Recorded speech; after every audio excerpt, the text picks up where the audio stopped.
नमस्कार दोस्तों, वेदों के ज्ञान की सीरीज़ का आज तीसरा दिन है। आज इस सीरीज़ में हम अग्नि पुराण के बारे में जानेंगे।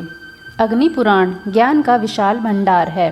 स्वयं अग्निदेव ने इसे महर्षि वशिष्ठ को सुनाते हुए कहा था, आग्नेये ही पुराणे अस्मिन् सर्वा विद्या प्रदर्शिता, अर्थात अग्नि पुराण में सभी विद्याओं का वर्णन है। आकार में लघु होते हुए भी विद्याओं के प्रकाशन की दृष्टि से यह पुराण अपना विशिष्ट महत्व रखता है। इस पुराण में 383 अध्याय हैं। गीता, रामायण, महाभारत, हरिवंश पुराण आदि का परिचय इस पुराण में है। परा अपरा विद्याओं का वर्णन भी इसमें प्राप्त होता है। मत्स्य, कूर्म आदि अवतारों की कथाएं भी इसमें दी गई हैं। सृष्टि वर्णन, संध्या, स्नान, पूजा विधि, होम विधि, मुद्राओं के लक्षण, दीक्षा और अभिषेक विधि, निर्वाण दीक्षा के संस्कार, देवालय निर्माण कला, शिलान्यास विधि, देव प्रतिमाओं के लक्षण, लिंग लक्षण तथा विग्रह, प्राण प्रतिष्ठा की विधि, वास्तु पूजा की विधि, तत्व दीक्षा, खगोल शास्त्र, तीर्थ महात्म्य, श्राद्ध कल्प, तीर्थ महात्म्य, श्राद्ध कल्प, ज्योतिष शास्त्र, संग्राम विजय, वशीकरण विद्या, औषधि ज्ञान, वर्षारंभ धर्म, मास व्रत, दान, महात्म्य राजधर्म, विविध स्वप्न वर्णन, शकुन अपशकुन, रत्न परीक्षा, धनुर्वेद शिक्षा, व्यवहार कुशलता, उत्पात शांति विधि, अश्व चिकित्सा, सिद्धि मंत्र, विविध काव्य लक्षण, व्याकरण और रस अलंकार आदि के लक्षण, योग, ब्रह्मा ज्ञान, स्वर्ग नरक वर्णन, अर्थशास्त्र, न्याय, मीमांसा, सूर्यवंश तथा सोमवंश आदि का वर्णन इस पुराण में किया गया है। वैष्णवों की पूजा पद्धति और प्रतिमा आदि के लक्षणों का सांगोपांग वर्णन इस पुराण में वर्णित है। शिव और शक्ति की पूजा का पूरा विधान इसमें बताया गया है। वेदांत के सभी विषयों को उत्तम रीति से इसमें समझा गया है। इसके अलावा जीवन के लिए उपयोगी सभी विधाओं की जानकारी इस पुराण में मिल जाती है। अग्निदेव के मुख से कहे जाने के कारण ही इस पुराण का नाम अग्नि पुराण पड़ा। यह एक प्राचीन पुराण है। इसमें शिव, विष्णु और सूर्य की उपासना का वर्णन निष्पक्ष भाव से किया गया है। यही इसकी प्राचीनता को दर्शाता है, क्योंकि बाद में शैव और वैष्णव मतावलंबियों में काफ़ी विरोध उत्पन्न हो गया था, जिसके कारण उनकी पूजा अर्चना में उनका वर्चस्व बहुत बढ़ा चढ़ाकर दिखाया जाने लगा था। एक दूसरे के मतों की निंदा की जाने लगी थी, जबकि अग्नि पुराण में इस प्रकार की कोई निंदा उपलब्ध नहीं होती। तीर्थों के वर्णन में शंकराचार्य द्वारा स्थापित चारों मठों बद्रीनाथ, जगन्नाथ, द्वारिकापुरी और रामेश्वरम का उल्लेख इसमें नहीं है। इसके अलावा काशी के वर्णन में विश्वनाथ तथा दशाश्वमेघ घाट का भी वर्णन इसमें नहीं है और यही बात इसकी प्राचीनता को दर्शाती है। विषय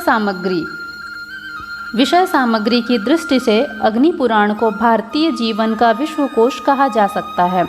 पुराणों के 5 लक्षणों सर्ग, प्रतिसर्ग, राजवंश, मनवंतर और वंशानुचरित आदि का वर्णन भी इस पुराण में प्राप्त होता है, किंतु इसे यहाँ संक्षेप रूप में दिया गया है। इस पुराण का शेष कलेवर दैनिक जीवन की उपयोगी शिक्षाओं से ओतप्रोत है।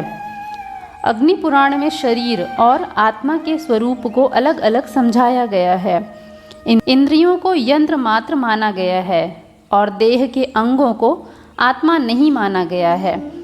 पुराणकार आत्मा को हृदय में स्थित मानता है। ब्रह्मा से आकाश, आकाश से वायु, वायु से अग्नि, अग्नि से जल और जल से पृथ्वी होती है। इसके बाद सूक्ष्म शरीर और फिर स्थूल शरीर होता है। अग्नि पुराण ज्ञान मार्ग को ही सत्य स्वीकार करता है। उसका कहना है कि ज्ञान से ही ब्रह्मा की प्राप्ति संभव है, कर्मकांड से नहीं। ब्रह्मा की परम ज्योति है जो मन, बुद्धि, चित्त और अहंकार से भिन्न है। जरा, मरण, शोक, मोह, भूख, प्यास और स्वप्रुप्ति आदि से रहित है। इस पुराण में भगवान का प्रयोग विष्णु के लिए किया गया है, क्योंकि उसमें भ से भर्ता के गुण विद्यमान हैं और ग से गमन अर्थात प्रगति अथवा सृजनकर्ता का बोध होता है। विष्णु को सृष्टि का पालनकर्ता और श्री वृद्धि का देवता माना गया है। भग का पूरा अर्थ ऐश्वर्य, श्री, वीर, शक्ति, ज्ञान, वैराग्य और यश होता है, जो कि विष्णु में निहित है। वान का प्रयोग प्रत्यय के रूप में हुआ है, जिसका अर्थ धारण करने वाला अथवा चलाने वाला होता है, अर्थात जो सृजनकर्ता पालन करता हो, श्री वृद्धि करने वाला हो, यश और ऐश्वर्य देने वाला हो, वह भगवान है। विष्णु में ये सभी गुण विद्यमान हैं। अग्नि पुराण ने मन की गति को ब्रह्मा में लीन होना ही योग माना है। जीवन का अंतिम लक्ष्य आत्मा और परमात्मा का संयोग ही होना चाहिए। इसी प्रकार वर्णाश्रम धर्म की व्याख्या भी इस पुराण में बहुत अच्छी तरह की गई है। ब्रह्मचारी को हिंसा और निंदा से दूर रहना चाहिए। गृहस्थाश्रम के सहारे ही अन्य 3 आश्रम अपना जीवन निर्वाह करते हैं, इसलिए गृहस्थाश्रम सभी आश्रमों में श्रेष्ठ है। वर्ण की दृष्टि से किसी के साथ भेदभाव नहीं करना चाहिए। वर्ण कर्म से बने हैं, जन्म से नहीं। समता की भावना। इस पुराण में देव पूजा में समता की भावना धारण करने पर बल दिया गया है और अपराध का प्रायश्चित सच्चे मन से करने पर जोर दिया गया है। स्त्रियों के प्रति उदार दृष्टिकोण अपनाते हुए पुराणकार कहता है, नष्टे मृते प्रवजिते क्लीवे च पतिते पतौ पंचतस्वापस्तु नारीणाम पतिरन्यो विधीयते। अर्थात पति के नष्ट हो जाने पर, मर जाने पर, संन्यास ग्रहण कर लेने पर, नपुंसक होने पर अथवा पतित होने पर, इन 5 अवस्थाओं में स्त्री को दूसरा पति कर लेना चाहिए। इसी प्रकार यदि किसी स्त्री के साथ कोई व्यक्ति बलात्कार कर बैठता है तो उस स्त्री को अगले रजो दर्शन तक त्याज्य मानना चाहिए। रजस्वला हो जाने के उपरांत वह पुनः शुद्ध हो जाती है, ऐसा मानकर उसे स्वीकार कर लेना चाहिए।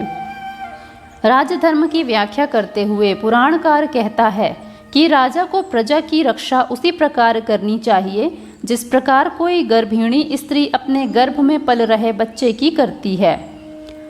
चिकित्सा शास्त्र की व्याख्या में पुराण कहता है कि समस्त रोग अत्यधिक भोजन ग्रहण करने से होते हैं या बिल्कुल भी भोजन न करने से, इसलिए सदैव संतुलित आहार लेना चाहिए।